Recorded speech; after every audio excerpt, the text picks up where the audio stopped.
It is January 6, 2020, and we just had one of the first announcements, next alongside to the Canon 1DX Mark III, which I think we covered, just not by me. But Nikon comes out with a couple lenses that are going to satisfy some people, but with an update that is probably at least 2.5, if not in a couple months, 3 years overdue.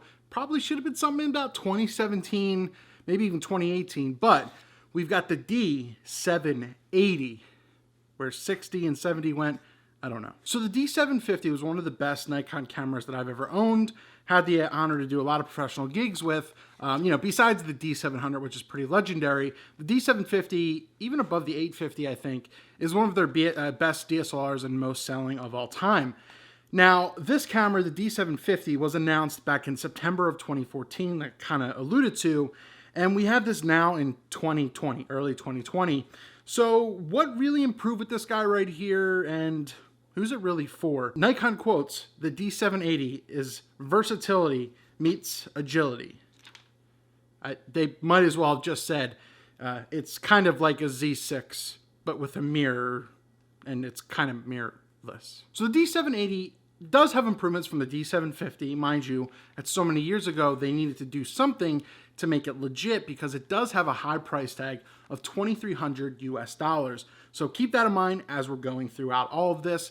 And in the meantime, right now, while there's a sale that's going to be kind of for a while, you can save about $600 or $700 or so if you kind of went with the Z6 and stayed mirrorless. So it's interesting to see how they kind of targeted that. But what are you getting for that $2,300 dineros? Well, you're getting a DSLR. Once again, this is a DSLR full frame. You're getting a 24.5 megapixel backside illuminated sensor.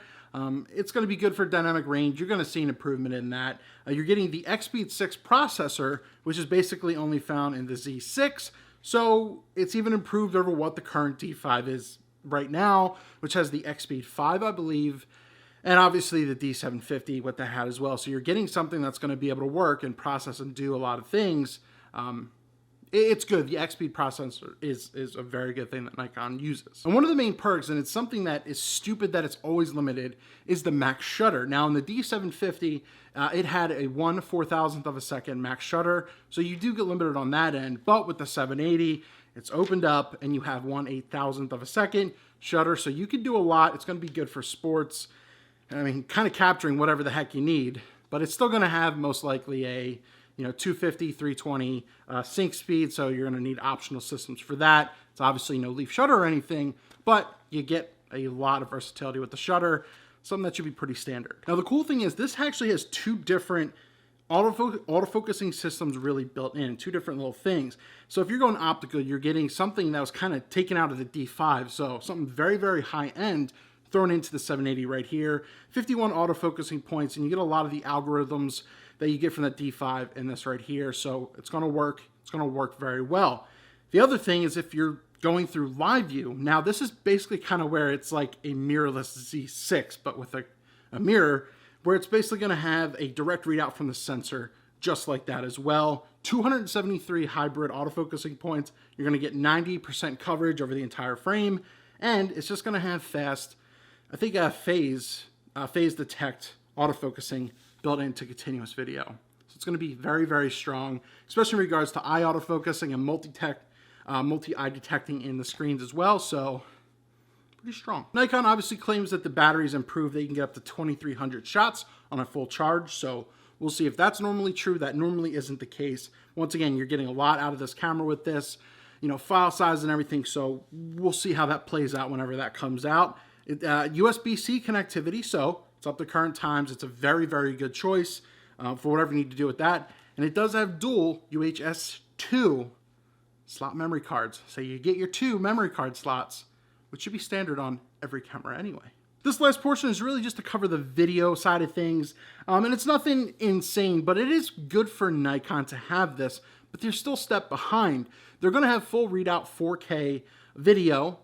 Awesome. Up to 30 frames per second though. No crop. But the issue is a lot of the standard and what's coming around is about 60 frames per second.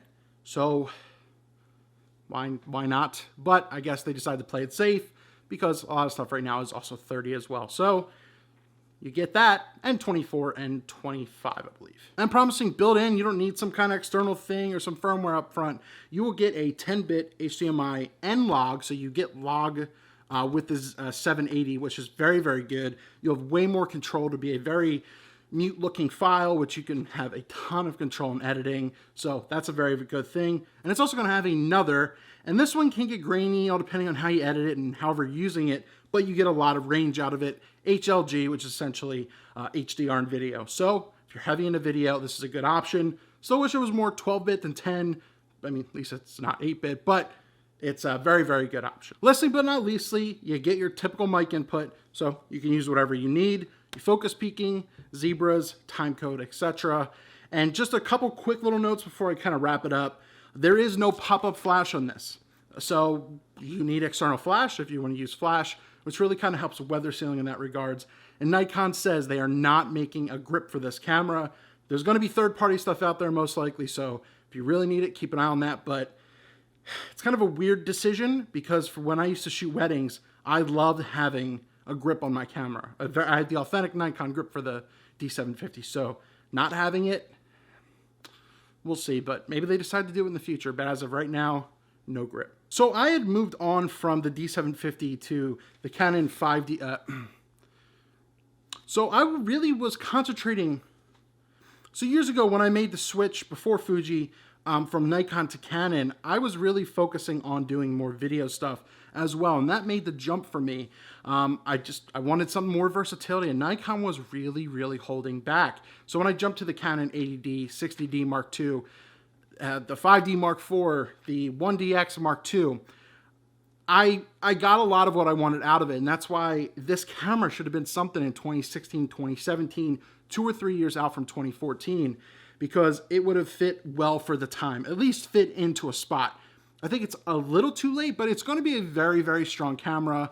$2,300 is also, it's also a pretty chunk of change considering what I said. The Z6 you're saving about $600 right now in this point in time, but this will be available at the end of January. Is it really a step up from the D850? I don't see yourself trading that down to go to it, but if you're looking to get into the full frame, you're shooting DSLRs, and you're into the Nikon line of things, I think the 780 is an amazing choice. Like I said, I enjoyed the heck out of the 750. I had that for a long while, but it just outgrew its time, and I think this is a little after the time it should have been, but you'll be very, very pleased with this camera. So enjoy. Share your thoughts down below. Is the 780 too long? Did it take too long? Let me know your thoughts. If you're a Nikon shooter, if you're already in the mirrorless line, your DSLR line, is this stuff that you'd want? Let me know, because I don't know. It's a very, very steep price.